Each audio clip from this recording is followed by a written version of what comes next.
Eu vou apresentar rapidamente o meu convidado aqui que vai iniciar o programa comigo, é o Adriano Barzotto, presidente da AproSoja do estado de Goiás. Adriano, prazer estar contigo, boa tarde. Boa tarde a todos os amigos do canal do Boi. Boa tarde, Fabiano. É um prazer estar aqui com vocês hoje, prestigiando aqui no Campo Grande essa festa da agricultura sustentável.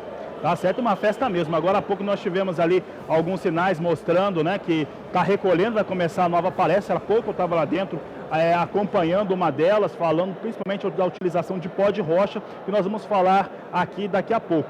Olha, antes de começar a entrar no assunto da agricultura sustentável, eu quero, primeiramente, vou falar os números, tá, Adriano? A gente vai colocar na tela, pode colocar na tela o dólar, tá? Eu vou dividir aqui minha entrevista com a Adriano em duas partes, uma sobre mercado, a outra sobre agricultura sustentável. Coloca na tela o dólar, por favor. Eu vou destacando agora o dólar comercial em alta. A alta para o dólar nesse momento é de 0,48%.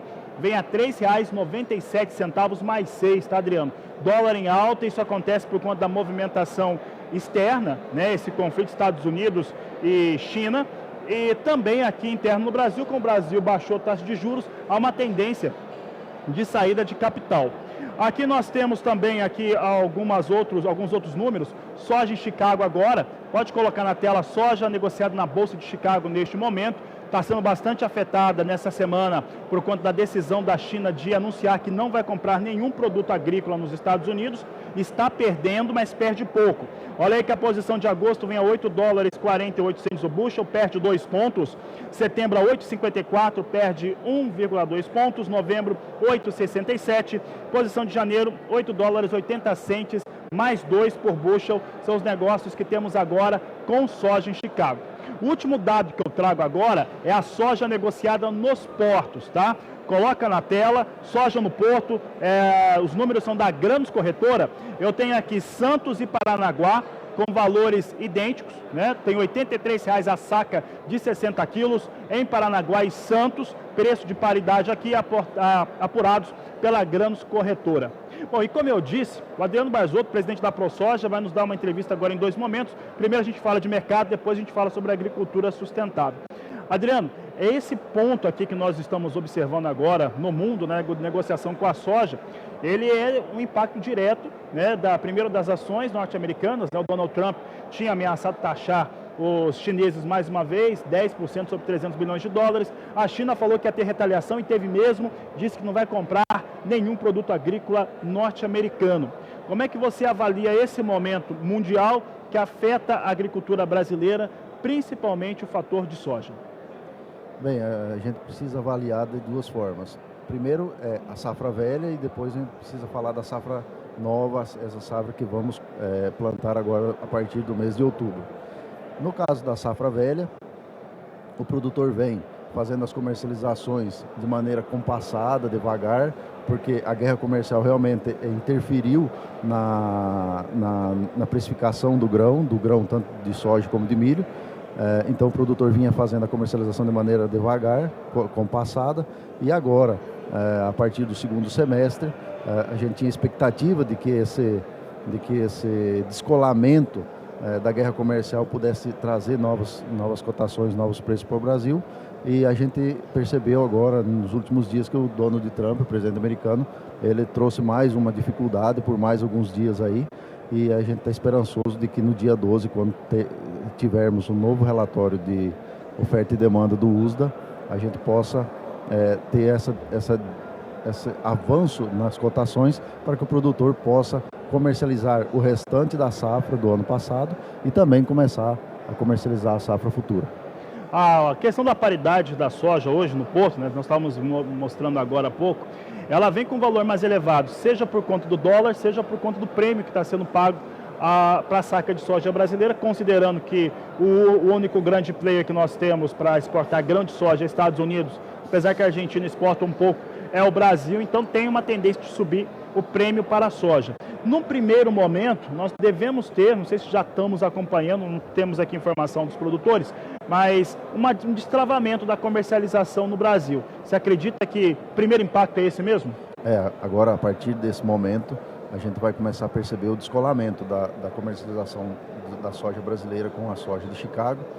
Os prêmios a gente já viu que começaram a subir nesses últimos dias e aproveitando agora essa alta do dólar que tivemos nesses últimos dias, o produtor precisa ficar muito atento para poder aproveitar essas janelas de mercado. Eu sempre digo, de alguns anos para cá, 4, 5 anos para cá, as janelas de comercialização elas estão cada vez mais estreitas e o produtor precisa ficar muito atento para aproveitar essas janelas e formar o seu fluxo de caixa.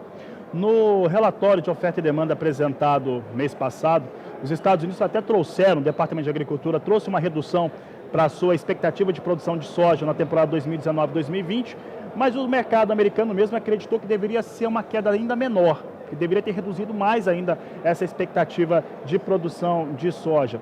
Vindo agora, que é o que deve acontecer, você acredita que chega a melhorar um pouco o preço da soja em Chicago? Lá os estoques estão altos e não tem comprador em vista, pelo menos o grande comprador já afirmou que não vai comprar.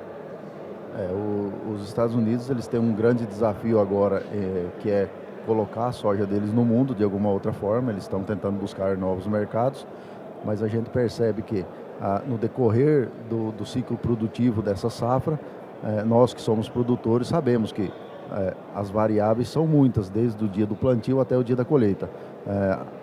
O que a gente percebe agora nessa última semana, alguns dias de deficiência hídrica, já começou a ter movimentações no mercado de Chicago, fazendo com que a expectativa de disparada no preço de Chicago aconteça. Porém, a notícia da guerra comercial entre Estados Unidos e China meio que anulou a expectativa. A gente espera agora, no dia 12, que isso daí se resolva, pelo menos na parte de produção e produtividade. Perspectiva para encerrar o assunto comercialização, o assunto de negócios. Perspectiva é boa em curto prazo, então, Adriano? Para aquele produtor que conseguiu arduamente, eu digo, porque eu sou produtor, eu sei o tanto que eu demorei, o tanto que eu fiz, tive dificuldade para poder segurar um pouco da safra para comercializar agora no segundo semestre. Então, a expectativa é de que melhore esses preços. O produtor, nos momentos que ele entender que são momentos propícios, ele deve fazer a comercialização da safra velha e não perder o foco na soja da safra nova, que é uma coisa que também acontece rapidamente e depois as empresas deixam o mercado meio à deriva por algum tempo. Tá certo, a expectativa, inclusive, para a safra nova é de se ter uma produção brasileira recorde. Inclusive, deve ser a primeira vez que o Brasil, de fato, vai ser o maior produtor do mundo, com 122, 123 milhões de toneladas. Mas nós estamos aqui no terceiro Fórum Brasileiro de Agricultura Sustentável e o Adriano Barzotto, inclusive, estou tendo essa oportunidade de conversar com ele pessoalmente. Ele até falou conosco semana passada, conversou comigo, com a Naira aqui, que é a nossa produtora, e que faz com que o Agricultura BR garanta, trazer as informações no ar, mas ele está aqui por conta do terceiro Fórum Brasileiro da Agricultura Sustentável e eu quero saber a respeito dessa experiência, de como que esse trabalho ele tem ocorrido na fazenda, qual que é a sua experiência como produtor rural. Agora eu não estou falando com o produtor presidente da ProSoja, mas o produtor rural, Adriano Barzotto, qual que é a sua experiência, o que que isso trouxe de benefício na sua propriedade e para o seu trabalho, Adriano? A gente vem testando de uma maneira mais empírica dentro da propriedade essa parte do biológico, de agricultura sustentável, de um caminho, como se foi falado ontem na abertura, um caminho diferente para ser seguido. O que a gente vem entendendo é que o produtor precisa encontrar o momento dele de fazer essa transição.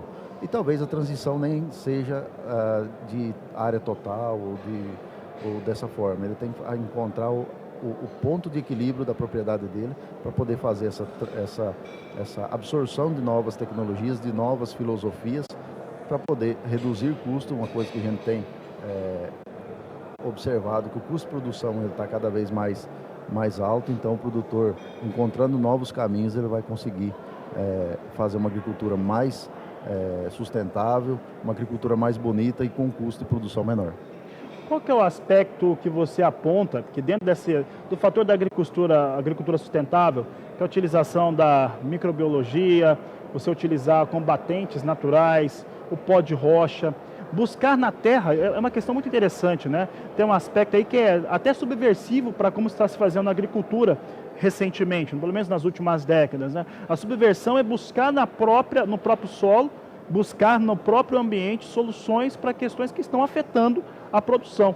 Quais são esses aspectos hoje que você levanta na agricultura sustentável? Se você entrar numa mata virgem, você vai ver que toda aquela biologia, acontece de uma maneira natural, sem interferir, sem uma planta ou um organismo interferir na vida do outro, eles vão se equilibrando. E a agricultura sustentável busca exatamente esse tipo de ação. Só que como a gente faz agricultura de larga escala, utilizamos adubos químicos defensivos, e isso daí desequilibra o solo e a biota do solo. Então, nós precisamos fazer uma nova construção, é como se você realmente fizesse uma nova construção do seu solo para que esses organismos possam interferir de maneira a ajudar na produtividade. Olha, Adriano, estava até falando com você, eu conversei com alguns amigos meus mesmo que estão aqui presentes, são produtores rurais, principalmente no Mato Grosso do Sul, vieram participar do fórum e eles estavam dizendo o seguinte, que não dá para ter um rompimento daquilo que está sendo feito, né, até agora e que deu certo até o momento e partir para uma outra solução. Que isso tem que ser colocado aos poucos, que tem que ter uma migração. Como é que você relaciona esse aspecto da agricultura tradicional para a agricultura sustentável? Como eu falei, é uma transição lenta, o produtor precisa encontrar o seu momento de fazer essa transição. Talvez o produtor vai achar algum nicho que ele possa usar dessas novas tecnologias. Por exemplo, talvez na parte só de compostos orgânicos, ou ele vai se adaptar melhor na parte do pó de rocha, ou então ele vai conseguir fazer a multiplicação on-farm de maneira correta e vai se dar bem com esse tipo de tecnologia. E a partir dali que ele iniciou o seu processo de interiorização dessas tecnologias dentro da propriedade, ele vai abrindo o leque, entendendo melhor o que acontece dentro da propriedade e vai migrando então lentamente para essa tecnologia que a gente imagina que seja o futuro da agricultura brasileira, já que todas as fertilizantes são matérias findáveis e nós precisamos desde agora pensar na agricultura do futuro. Tá certo, Adriano. Obrigado pela participação aqui no Agricultura BR, no Canal do Boi. Nós que agradecemos, a ProSoja Goiás agradece a participação, o produtor Adriano Barzotto agradece. Estaremos sempre à disposição para ajudar. Tá certo, Adriano. Adriano, presidente da ProSoja no estado de Goiás e produtor rural, sempre atende muito bem aqui a nossa produção.